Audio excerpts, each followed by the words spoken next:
오늘 홍콩과 본토 시장은 같은 흐름을 공유하며 움직였습니다. 아침 개장 직후부터 두 시장 모두 강한 기대감을 품고 시작했습니다. 주요 지수들이 동시에 치고 올라가면서 오랜만에 시장 전체가 살아 움직이는 느낌을 줬습니다. 투자자들은 단순히 하루 반짝하는 반등이 아니라 뭔가 달라졌다는 공기를 느꼈을 겁니다. 하지만 이 기대감이 곧장 이어지지는 않았습니다. 초반 급등이 지나자 이익 실현을 노리는 매물이 쏟아졌고 한동안 시장은 숨을 고르는 듯 잠시 조정에 들어갔습니다. 홍콩도 본토도 같은 흐름이었죠. 이 시점에서 많은 투자자들은 고민했을 겁니다. 과연 이게 다시 밀리는 신호일까? 아니면 잠깐 쉬어가는 걸까? 그런데 중요한 건 이 조정이 예상보다 훨씬 짧았다는 겁니다. 오전 중반 이후 다시 자금이 들어오기 시작했고 점심 무렵부터 두 시장은 거의 동시에 방향을 틀어 다시 상승으로 이어갔습니다. 결국 홍콩 시장은 심리적으로 중요한 지지선을 돌파하며 마감했고 본토 시장은 연중 최고치를 다시 갈아치웠습니다. 거래 대금도 크게 늘어났습니다. 이는 단순히 몇몇 인기 종목이 주도한 장세가 아니라 다양한 업종에서 자금이 활발히 순환했다는 뜻입니다. 다시 말해 오늘은 기술적 반등이라고 보기엔 무리가 있고 시장이 한 단계 더 위로 올라가려는 시도를 본격화했다고 해석하는 게 맞습니다. 왜 이런 흐름이 나왔을까요? 사실 자금을 움직이는 건 단순한 가격 변동이 아닙니다. 심리를 흔드는 명확한 이유가 있을 때 자금은 비로소 공격적으로 움직입니다. 오늘 홍콩과 본토가 동시에 반등한 배경에는 공통된 요인이 있었습니다. 정책적 기대와 외부 환경 변화가 동시에 맞물린 겁니다. 홍콩부터 보겠습니다. 최근 무역 협상 소식이 전해지면서 중국의 상대적 경쟁력이 오히려 부각될 수 있다는 기대가 강해졌습니다. 미국이 금융 규제를 완화하고 연준이 금리를 더 내릴 수 있다는 전망이 커지고 달러가 약세를 보이자 자연스럽게 홍콩 자산의 매력은 높아졌습니다. 여기에 최근 환율이 안정되면서 위안화 강세 기대가 다시 살아났습니다. 이건 단순한 기대가 아니라 해외 자금이 직접 움직일 만한 요인이었습니다. 본토 시장도 비슷합니다. 최근 정책 기조가 명확해졌습니다. 반내부 경쟁이라는 표현이 상징하듯 기업 간 출혈 경쟁을 줄이려는 분위기가 확산됐고 인터넷 전자상거래 규제 완화, 부동산 정책 개선 같은 요소가 투자자들의 불확실성을 줄였습니다. 이건 단순히 기대감이 아니라 관망하던 자금이 다시 움직일 만한 심리적 안전판이 된 겁니다. 이제 자금이 어디로 흘러갔는지를 세부적으로 볼 필요가 있습니다. 자금의 흐름을 보면 시장이 단순히 오늘 하루에만 머물지 않고 앞으로 어떤 방향으로 움직이려는지 읽을 수 있기 때문입니다. 오늘 가장 강력한 흐름은 자원과 에너지였습니다. 특히 석탄 관련 업종이 두 시장 모두에서 폭발적인 매수세를 받았습니다. 그런데 이건 단순한 테마 장세가 아니었습니다. 최근 에너지 관리 당국이 생산 통제를 강화하겠다는 소식을 내놨습니다. 이건 곧 공급 축소 기대를 자극했습니다. 이미 가격 하락과 과도한 경쟁으로 업황이 좋지 않던 상황이었기에 이 소식 하나가 심리를 단숨에 뒤집었습니다. 투자자들은 생산을 제한하면 가격 방어가 가능하다고 판단했고 가격이 방어되면 당연히 수익성이 개선될 거라는 계산이 빠르게 퍼졌습니다.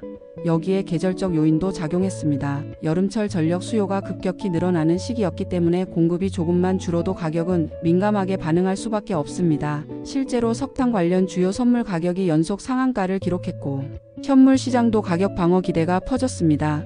이건 단순히 하루 이틀 반짝 오르는 흐름이 아닙니다. 과거에도 공급 축소나 정책 개입은 자원 업종에 큰 영향을 미쳤고 정책의 강도가 클수록 자금은 더 오래 머물렀습니다.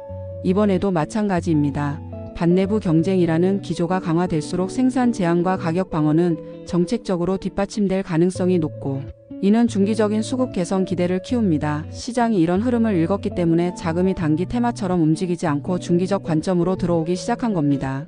자원 업종의 이런 강한 움직임은 연쇄적으로 다른 경기 민감 업종에도 영향을 줬습니다. 인프라와 건설 관련 업종이 그 다음으로 강했습니다. 특히 본토에서는 대규모 수력 발전 프로젝트 착공 소식이 시장을 크게 자극했습니다.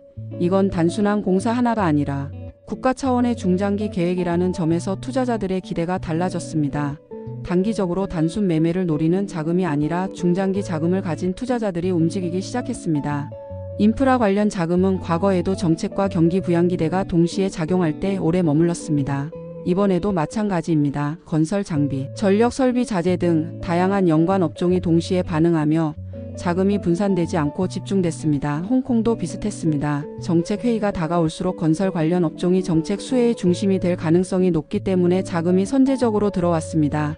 이런 흐름을 보면 오늘의 상승은 단순한 재료 장세가 아니라 구조적인 흐름과 연결돼 있음을 알 수 있습니다. 기술과 신성장 테마도 다시 살아나기 시작했습니다. 태양광 업종이 대표적입니다. 최근 가격 하락 우려가 완화되면서 다시 매수세가 들어왔습니다.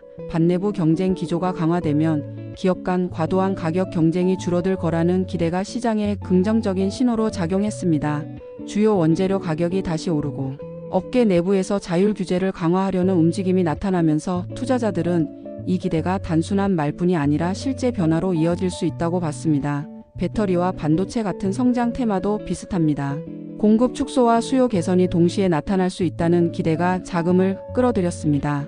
전 세계적으로 재생에너지와 전기차 산업이 다시 주목받는 흐름도 이 기대를 지탱했습니다. 단기적으로 가격 반등에 대한 기대가 크지만 중기적으로는 정책 지원과 글로벌 수요가 동시에 받쳐줄 수 있다는 점이 성장 테마의 가장 큰 매력입니다. 소비와 내수 관련 업종도 일부 움직였습니다. 홍콩에서는 음식료와 소매 관련 테마가 인수합병 기대와 맞물려 단기 급등세를 보였고 본토 시장에서도 소비 관련 정책 기대가 내수 업종의 심리를 자극했습니다. 물론 이 흐름이 장기적인 구조적 수급으로 이어질지는 좀 더 지켜봐야 하지만 오늘 하루만큼은 거래 대금을 키우며 시장 전체의 활력을 끌어올리는 데 기여했습니다. 반대로 금융과 방어적인 업종은 부진했습니다. 특히 은행 관련 업종은 이미 금리 환경과 정책 기대가 선반영됐다는 인식 때문에 자금이 빠져나갔습니다. 일부 대형 기술주도 상승과 하락이 엇갈리며 시장 내 온도 차를 보여줬습니다. 하지만 중요한 건 자금이 시장을 떠난 게 아니라 주도권이 성장주와 정책 수혜 업종으로 옮겨갔다는 점입니다. 이제 중요한 건 앞으로입니다. 단기적으로는 변동성이 클 수 있습니다. 그러나 하방 위험이 제한적이라는 점에는 두 시장 모두 공통적인 평가가 나옵니다. 정책 회의가 다가올수록 자금은 더 적극적으로 움직일 가능성이 높습니다. 특히 자원 인프라 신성장 테마는 중기적인 정책 수혜와 연결돼 있어 자금 유입이 이어질 겁니다. 위안화 강세 기대와 해외 자금 유입 흐름도 홍콩에 긍정적입니다. 이걸 보면서 스스로 물어보셔야 합니다. 이게 단순한 하루의 반등일까요? 아니면 더 큰 흐름의 시작일까요? 자금은 이미 답을 주고 있습니다. 명확한 이유를 가지고 움직였고 다양한 업종에서 상승 모멘텀을 찾으려는 시도가 활발히 이루어졌습니다. 변동성은 분명 남아있지만 시장은 점점 더 상승 논리를 강화해 가고 있습니다. 내일 이 흐름이 이어질지 궁금하시죠? 이런 흐름은 매일 연결되어 있어야 놓치지 않습니다. 오늘 느낀 이 변화를 내일도 그대로 읽고 싶다면 매일 함께 보셔야 합니다. 이런 장세는 하루만 놓치면 흐름이 달라져 버리니까요. 시장이 다시 자신감을 되찾았고 자금은 이미 새로운 기회를 향해 움직이기 시작했습니다. 내일 그 자금이 어디로 더 몰릴지 궁금하다면 놓치지 마시길 바랍니다. 시청해 주셔서 감사합니다.